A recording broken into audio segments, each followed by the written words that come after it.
Good afternoon, everybody. As most of you, I think, know, Sean is on reserve duty for the rest of this week, so I will be briefing you today and in the following days. I've got a few announcements here at the top before I take your questions. I have an update on the tunnel collapse at the Hanford Nuclear Waste Site in Washington State. The incident is moving from the emergency phase toward the recovery phase. After extensive testing, we remain confident at this point that there has been no indication of worker exposure or an airborne radiological release. Personnel began taking steps to stabilize and fill the hole over the partially collapsed tunnel last night, and we expect those efforts to be completed today. The site remains closed to non-essential personnel. Dedicated experts on the ground are looking closely at what next steps should be taken with respect to mitigating future tunnel breaches. In Washington, D.C. today, as Sean mentioned yesterday, the President is focused on preparations for his upcoming foreign trip. He met this morning with the Russian Foreign Minister following on the visit of Secretary of State Tillerson to Moscow last month. A readout of that meeting went out about an hour ago, and I'd refer you to that for further questions on the meeting. Outside of D.C., as part of the administration's ongoing effort to address the opioid crisis in America, Secretary Price continues his listening tour, learning from those on the front lines battling the epidemic. Today, he will meet with officials in Maine and New Hampshire to discuss how the administration can best support the local initiatives to combat this tragedy. Secretary Zinke is in Utah today, visiting national monument sites and meeting with local officials to comply with the President's executive order that ordered a review of national monument designations. The Secretary also took another step to advance the President's America First offshore energy strategy by reversing an Obama administration action to halt scientific research in the outer continental shelf. And Secretary DeVos is in Daytona Beach, Florida, to deliver the commencement address at Bethune-Cookman University. The university is a great example of the top-notch education HBCUs have historically provided and continue to provide to their students, and I know the Secretary is honored to be there today. There's also another nugget of big news, as you guys may have been paying attention, in regard to the termination of the former FBI Director Comey. The President, over the last several months, lost confidence in Director Comey. The DOJ lost confidence in Director Comey. Bipartisan members of Congress made it clear that they had lost confidence in Director Comey. And most importantly, the rank and file of the FBI had lost confidence in their director. Accordingly, the President accepted the recommendation of his Deputy Attorney General to remove James Comey from his position. Before the news broke, the President spoke to several members of Congress to inform them of his decision. Those members are Senate Majority Leader Mitch McConnell, Speaker of the House Paul Ryan, Senator Chuck Grassley, Senate Minority Leader Chuck Schumer, Senator Feinstein, Senator Lindsey Graham, House Majority Leader Kevin McCarthy, House Minority Leader Nancy Pelosi, and Congressman Bob Goodlatte. Later in the evening, he also spoke to Senator Bob Corker, Chairman of the Senate Committee on Foreign Relations. In addition to all of the big news happening at the White House today, it is also my daughter Scarlett's 5th birthday. And since I'm here and you guys aren't, I get to wish Scarlett a happy birthday. And with that, I think her first birthday wish would probably be that you guys are incredibly nice. And now I will take your questions. Allie. Sarah, I think it would be helpful to establish some of the facts, and I have a couple broader questions for you. So number one, yes or no, did the President direct Rod Rosenstein to write this memo on James Comey? No, the President had lost, again, like I said, he'd lost confidence in Director Comey, and frankly, he'd been considering letting Director Comey go since the day he was elected. But he did have a conversation with the Deputy Attorney General on Monday where they had come to him to express their concerns. The President asked that they put those concerns and their recommendation in writing, which is the letter that you guys have received. So it is the White House's assertion that Rod Rosenstein decided on his own, after being confirmed, to review Comey's performance? Absolutely, and I think most of America had decided on their own that Director Comey was not the person that should be leading the FBI, as evidenced by the numerous comments that we've seen from Democrat members in the House and Senate, Republican members, members of the FBI, and people across the board. A couple more establishments of the facts. I think question is Senator Dan Feinstein says she was told something different directly from the President. The President said he asked Rosenstein and Sessions to review this. Is she lying? He asked them for their recommendation based on the conversation that they had on Monday. He asked them to put that recommendation in writing, but they came to him on his own. And again, the president had lost confidence in Comey from the day he was elected. He wasn't sure that he shouldn't fire him. On May 3rd, Sean came out and said the president has full confidence in his FBI director. Why did he say that? Look, I think, again, he's questioned Director Comey's reason for needing to stay at the FBI. He had countless conversations with members from within the FBI. I think one of the big catalysts that we saw was last week on Wednesday. Director Comey made a pretty startling revelation that he had essentially taken a stick of dynamite and thrown it into the Department of Justice by going around the chain of command when he decided to take steps without talking to the Attorney General or the Deputy Attorney General when holding a press conference and telling them that he would not let them know what he was going to say. And that is simply not allowed. And somebody like the Deputy Attorney General, Rod Rosenstein, who everybody across the board has unequivocally said this guy is a man of upstanding character and essentially the gold standard at the Department of Justice. When you take an action like that, when you go around the chain of command in the Department of Justice, then you have to make steps and take action to make a recommendation to the president, and that's what he did. You say that this has to do with the Russia investigation, Sarah. Does it have to do with the investigation into Russia? How do you respond to those criticisms? We'll come back to that, I'm sure. There you go. Until you said from the podium just now that the president lost confidence in him over the last weeks and months, we had thought that this was all Rosenstein's doing. When was it that, and I have a follow-up, when was it that the president lost confidence in James Comey? What was the tipping point? I think it's been an erosion of confidence. I think that Director Comey has shown over the last several months and frankly the last year a lot of missteps and mistakes. And certainly I think that, as you've seen from many of the comments from Democrat members, including Senator Schumer, they didn't think he should be there. They thought he should be gone. Frankly, I think it's startling that Democrats aren't celebrating this since they've been calling for it for so long.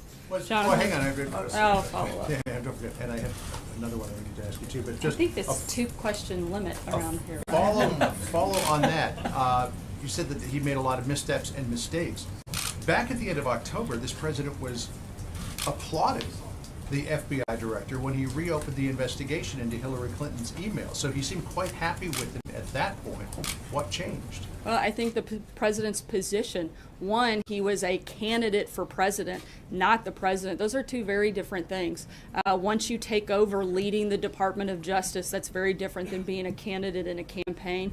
As you guys all know, there's a very clear distinction between those two things. I think also having a letter like the one that he received and having that conversation that outlined the basic just atrocities in circumventing the chain of command in the Department of Justice. Any person of legal mind and authority knows what a big deal that is, particularly in the Department of Justice, particularly for somebody like the Deputy Attorney General, who has been part of the Justice Department for 30 years and is such a respected person. When he saw that, he had to speak up on that action, and I think that was the final catalyst. Just a real quick question on the meetings of this morning. The president is accused by Democrats of trying to circumvent the Russia investigation by firing Comey.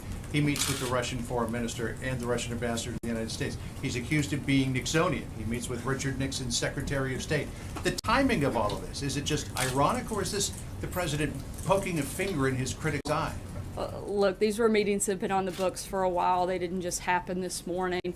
There's not a strategy to go after the Democrats on this. I think, frankly, the saddest thing is that the Democrats are trying to politicize and take away from something that the president should be doing. He should be meeting with the foreign minister. He should be meeting with people like Kissinger. And for them to try to attack him for doing his job, maybe they should spend a little more time doing their jobs and we wouldn't have all the problems that we do.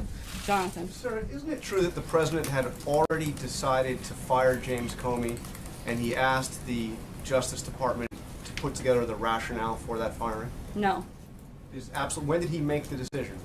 He made the decision for the final decision to move forward with it was yesterday, but I know that he's been contemplating it for a while. But how do you explain what Dianne Feinstein says, that the president told her that he was concerned with the mess at the FBI and asked the Justice Department to look into it? I can't speak for Senator Feinstein, but I did speak directly to the president and heard directly from him that he, again, had been considering letting Director Comey go pretty much since the day he took office, but that there was no request by him to have a review at the Department of Justice. What was the reason for the firing? What was written by the Deputy Attorney General? Is that why he did it? That was, I think, the final piece that moved the president to make that quick and decisive action yesterday. What did he mean in the letter that he wrote informing Comey that he was being fired? He said on 3 separate occasions, Comey had told him that I am not under investigation. What were those 3 occasions that the FBI director told the president that he wasn't under investigation? I'm not going to get into the specifics of their conversations, but I can tell you that Director Comey relayed that information to the president. Jeff? Following up on that, Sarah, did the president ask Director Comey whether he was under investigation when they had these meetings? Again, I'm not going to go into the specifics of their Is conversations. the White House concerned that, I mean, he obviously made a decision to stick that in the letter and to make that public. Are there any concerns that it was inappropriate that they had that type of a conversation? No.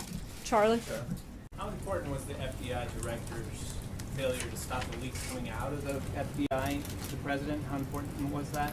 I think that's probably one of the many factors. I mean, you can't deny somebody that wasn't a problem. And so I think that was just another one of the many reasons that he was no longer had the confidence of the president or the rest of the FBI. Can we expect more firings from the Justice Department? Not that I'm aware of today. Thank you, Karen. Going forward, does the president want the Department of Justice to shut down what he's called a taxpayer-funded charade investigation?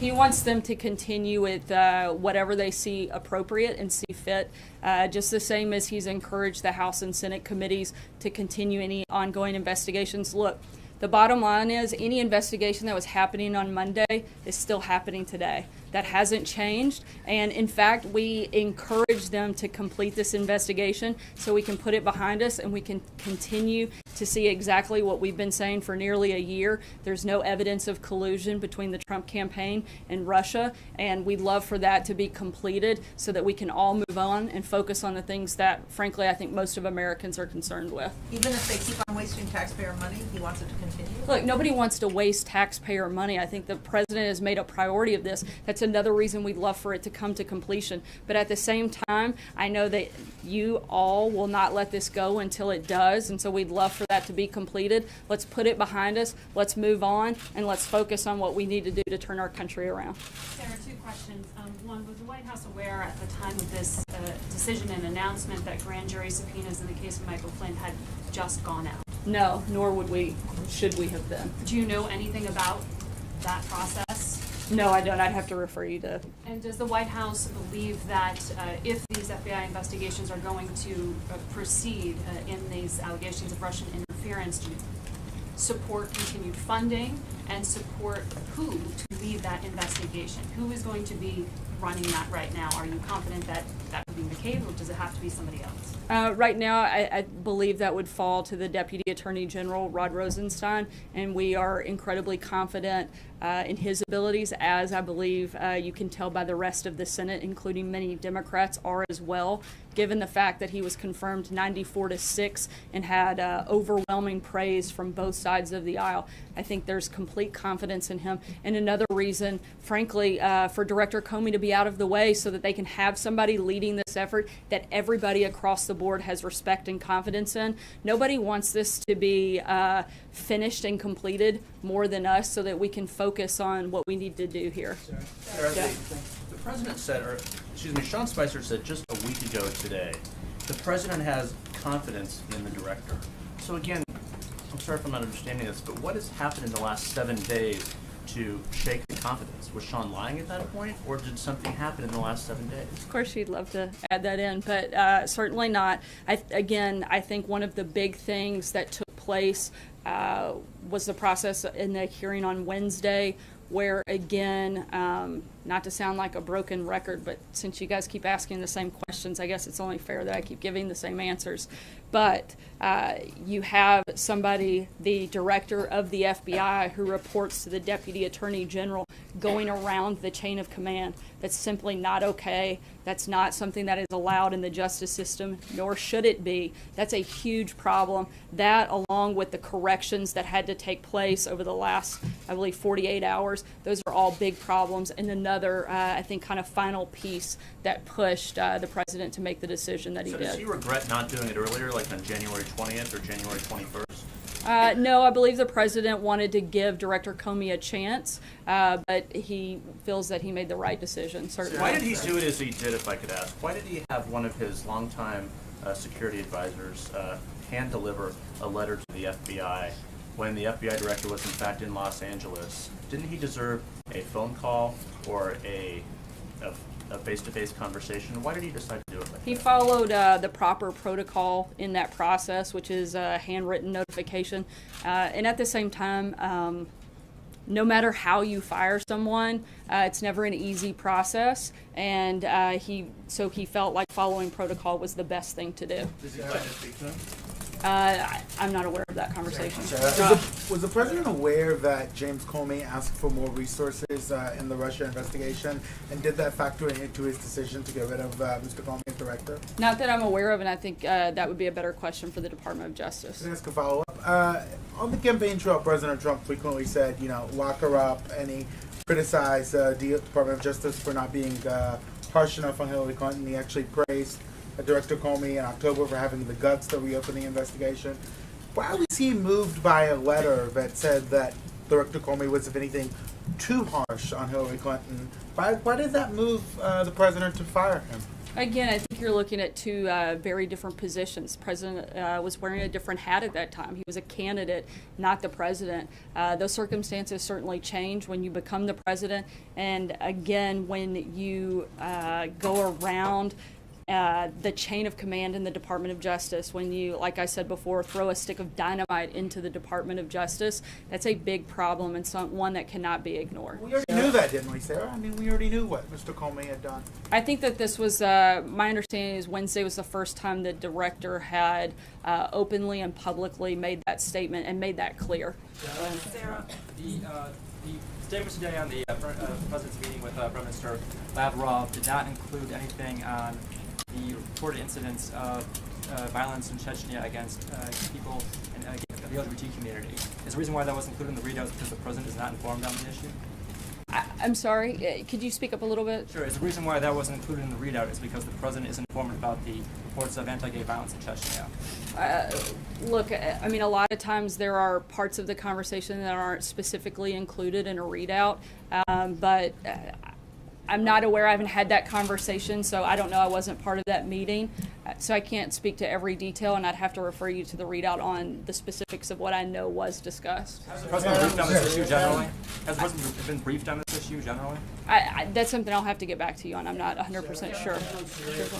You said you want the Russia investigation to continue at DOJ. Would the White House oppose the appointment of a special prosecutor to continue the investigation? We don't think it's necessary. You've got a House committee, a Senate committee, and the Department of Justice all working on this. I don't think that there's a necessary need at this point to add that. You've got the Deputy Attorney General, who I would say is about as independent as it comes, due to the fact that he has such bipartisan support.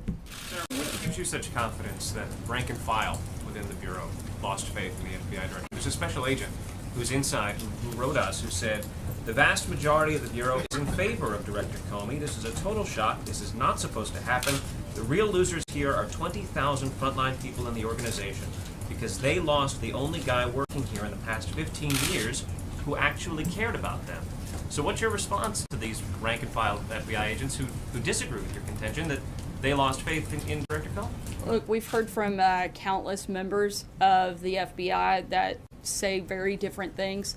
In fact, the president will be meeting with Acting Director McCabe later today to discuss that very thing, the morale at the FBI, as well as make an offer to go directly to the FBI if he feels that that's necessary and appropriate, and will certainly provide further information on that meeting. The organization that represents FBI agents is asking for a voice in the selection process of Mr. Comey's successor. Is that something the president supports?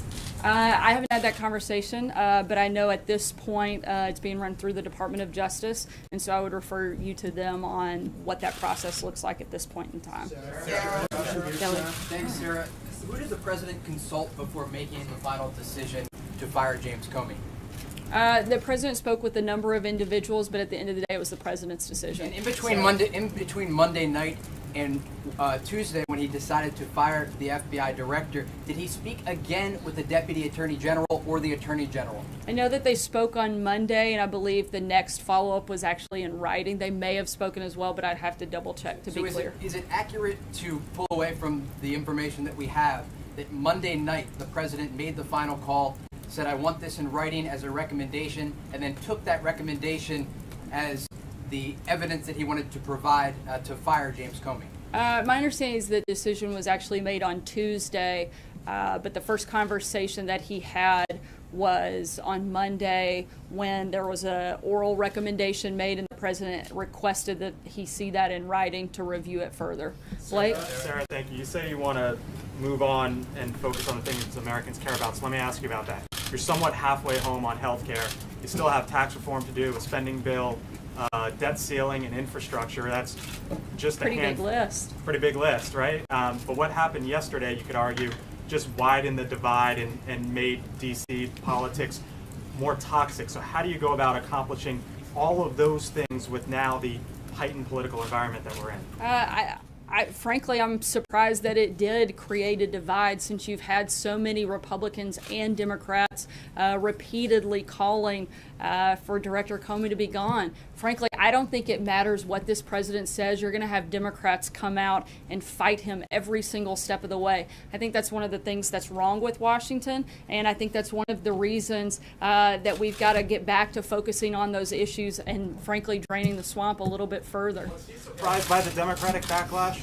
Did he anticipate it, considering some of the past statements? How could he have, considering the fact that most of the people that are declaring war today were the very ones that were begging for Director Comey to be fired? If Hillary Clinton had won the election, which thank God she didn't, but if she had, and she had been in the same position, she would have fired Comey immediately, and the very Democrats that are criticizing the president today would be dancing in the streets celebrating. So it's just I think the purest form of hypocrisy.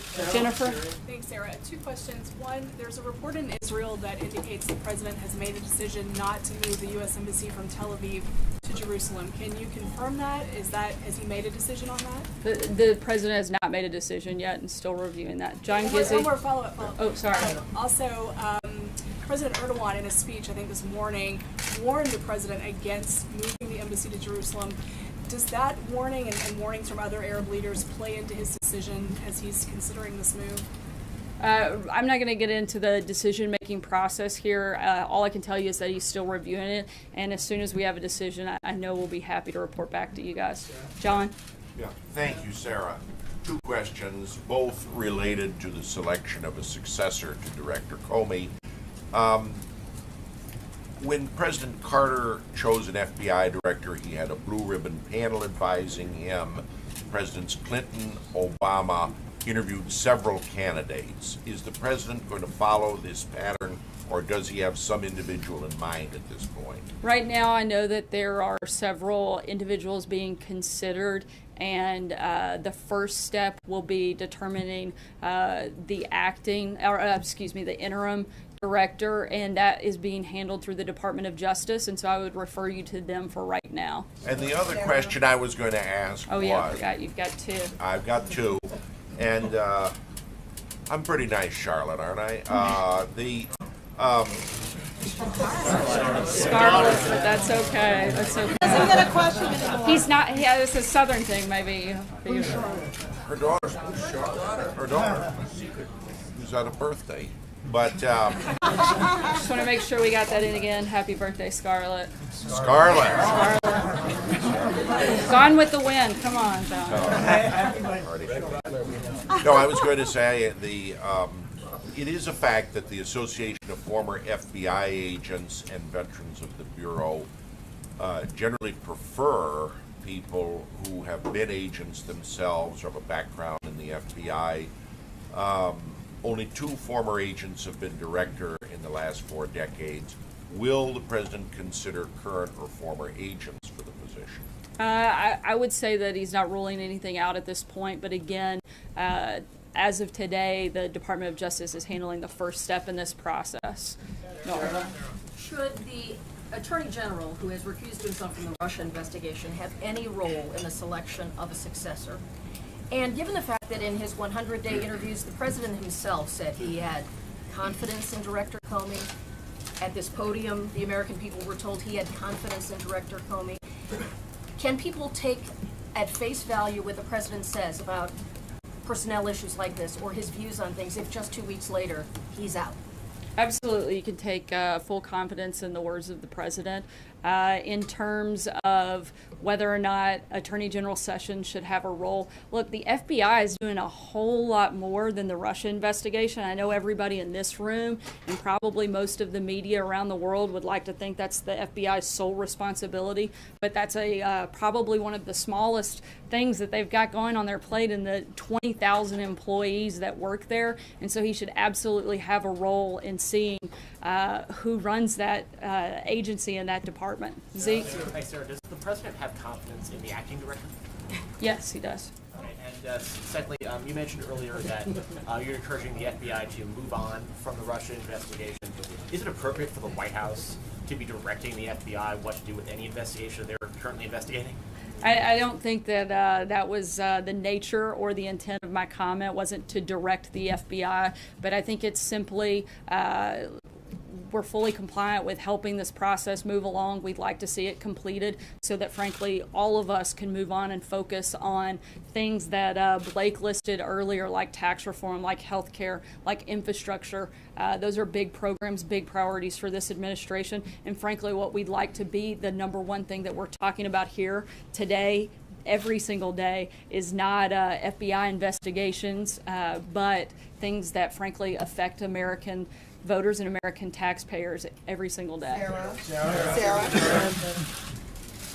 What exactly precipitated the Monday meeting? Was that because of the hearing last week, and what he said there, or did the Monday meeting with the president have the DOJ officials come out of a longer process of consideration of Comey?